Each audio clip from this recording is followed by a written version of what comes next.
మిత్రులారా నమస్తే. మహారాష్ట్రలో పోలింగ్, సింగిల్ డే పోలింగ్ ఈరోజు.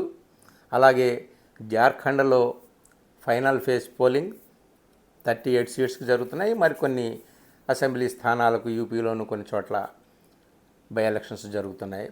23వ తేదీన రిజల్ట్ డే. ఎవరు గెలుస్తారు, ఎవరు ఓడిపోతారు, ఎవరికి అవకాశాలు ఉన్నాయి, ఏమిటి అనేటటువంటిది ఆ విశ్లేషణ జోలికి మనం వెళ్ళొద్దు. ఇప్పటికే చాలాసార్లు మనం చేతులు కాల్చుకున్నాం. వాళ్ళ మాటలు వీళ్ళ మాటలు నమ్మి ఎవ్వరి మాటలు నమ్మొద్దు. ఈవీఎంనే నమ్ముదాం.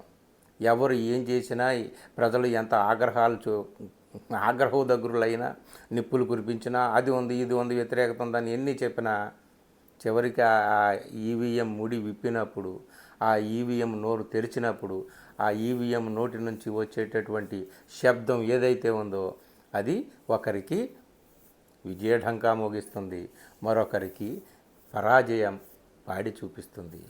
అంతే. కాబట్టి దాని జోలికి మనం వెళ్ళొద్దు. కాకపోతే మహారాష్ట్ర ఎన్నికల్లో ఆసక్తికరమైంది ఏదైనా ఉందా అని పరిశీలిస్తే ఈసారి అటు అధికారంలో ఉన్నటువంటి మహాయుతి కానీ, ఇటు ప్రతిపక్షంలో ఉన్నటువంటి మహావికాస్ అఘాడీలో కానీ వీళ్ళెవరూ కూడా చాలా ఇది ఈ కీ ఇష్యూ, దీని మీద వీళ్ళందరూ కూడా ఫోకస్ చేశారని చెప్పడానికి వీలు లేకుండా ఉందన్నమాట. అందుకనే ఈసారి ఎన్నికలు స్థానిక సమస్యల మీద, స్థానిక అభ్యర్థుల మీద, ఆ అభ్యర్థుల బలాబలాలు, నిజాయితీలు, నిబద్ధత, కమిట్మెంటు వీటి మీదే ఎక్కువగా ఆధారపడి ఉండవచ్చు అనేటటువంటిదే మనకు కనిపిస్తుంది అన్నమాట.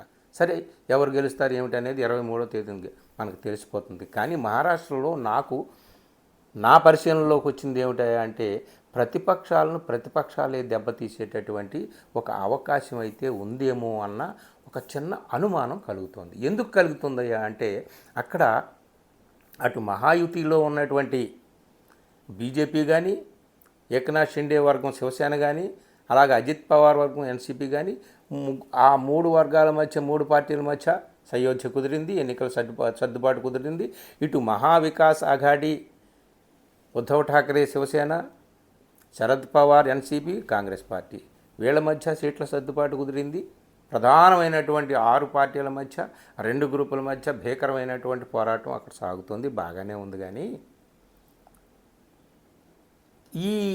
ఈ ప్రతిపక్షాల్లో అటు ఇటు హంగ్ అసెంబ్లీ కూడా ఏర్పడేటటువంటి అవకాశాలు అక్కడ ఉన్నాయి అని చాలా చోట్ల వినిపిస్తోంది ఈ మాట. అలాంటప్పుడు ప్రతిపక్షాల అవకాశాన్ని ప్రతిపక్షాలే దెబ్బతీసేటటువంటి ప్రమాదం ఉందా అంటే ఉంది. 2 పార్టీల వల్ల ఉన్నట్టుగా నాకు కనిపిస్తోంది. అది ఏమిటయా అంటే ఎంఐఎం, 2 బీఎస్పీ.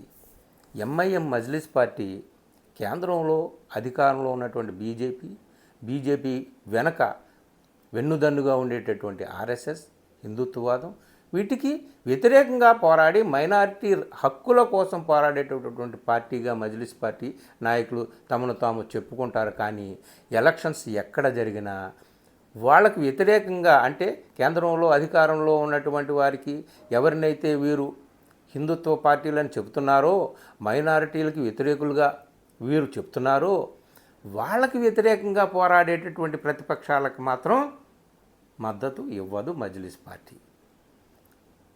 ఇది చాలా విచిత్రమైనటువంటి పరిస్థితి.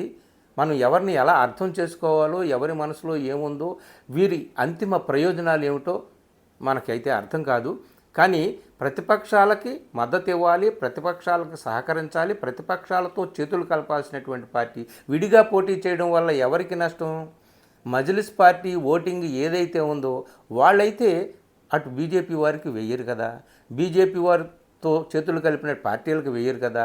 మరి ఎవరికి వేస్తారు? మజ్లిస్కి వేయాలి, మరి ప్రతిపక్షాలకు వేయాలి. ప్రతిపక్షాలకు వేయాల్సినటువంటి ఓట్లని మజ్లిస్ పార్టీ చీల్చివేసిందనుకో, 1% చీల్చిన, ఒక్క ఓటుతో జయాపజయాలని నిర్ణయించబడతాయే. సో 1% ఓటు చీలినా మరి ఏమవుతుంది? మహారాష్ట్రలో 17 స్థానాలకి కీలకమైనటువంటి ముస్లిం ప్రాబల్యం ఉన్నటువంటి స్థానాల్లో మజ్లిస్ పార్టీ పోటీ పెట్టిందండి అక్కడ. దీని ప్రభావం ఎలా ఉంటుంది ఏమిటి అనేది ఏమో అవుట్ రైట్గా అక్కడ ఎగ్జిస్టింగ్ ప్రభుత్వం పట్ల వ్యతిరేకత ప్రజల్లో బాగా ఉంటే వీళ్ళెవరూ మొత్తం సునామీకి చిన్న చిన్న మొక్కలు మహావృక్షాలు కొట్టుకుపోయినట్టు కొట్టుకుపోవచ్చు.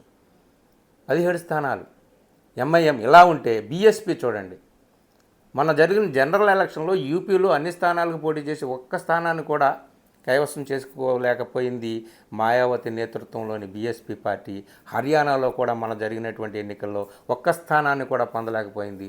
అయినప్పటికీ ఇప్పుడు మహారాష్ట్రలో 240 స్థానాలకు పైగా అభ్యర్థుల్ని పోటీకి నిలబెట్టింది మాయావతి.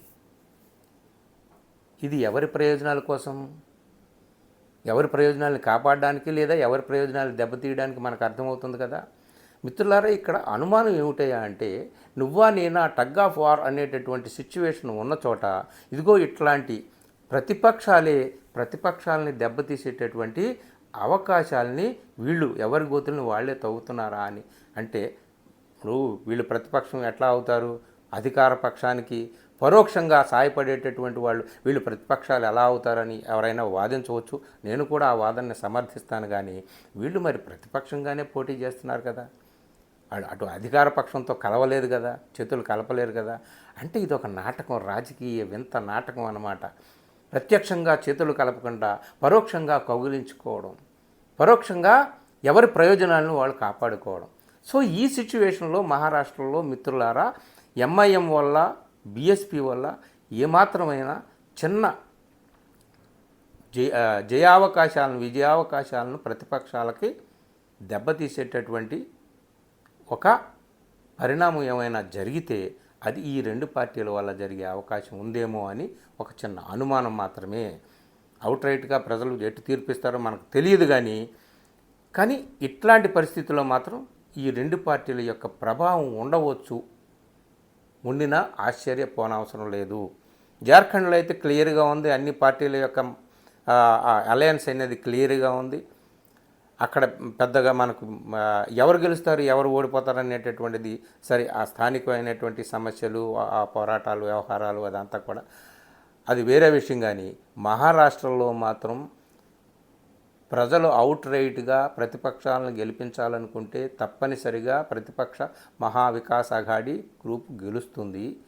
లేదంటే నువ్వా నేనా అని పరిస్థితి ఉన్న చోట, కొన్ని వందల ఓట్లు మాత్రమే కీలకమైపోయిన చోట ఈ బీఎస్పీ ఎంఐఎం రెండు కూడా దెబ్బతీసేటటువంటి, ప్రతిపక్షాల అవకాశాలను దెబ్బతీసేటటువంటి ప్రమాదం ఉంది అనేటటువంటిది నా అంచనా. చూద్దాం. ఇప్పుడు మనం ఏం చెప్పడానికి లేదు. ఈవీఎంలు తెలవాలి, ఈవీఎంలు నోళ్ళు తెరవాలి, ఈవీఎంలు చెప్పాలి ఫలానా వాళ్ళు గెలిచారు, ఫలానా వాళ్ళు ఓడారని. అప్పుడే మనకు తెలుస్తుంది. కానీ ఇది ఒక అనుమానం మాత్రమే. మిత్రులారా, ఈ వీడియో నచ్చితే మిత్రులకు షేర్ చేయండి. అలాగే నా ఛానల్ని సబ్స్క్రైబ్ చేయండి. Thank you.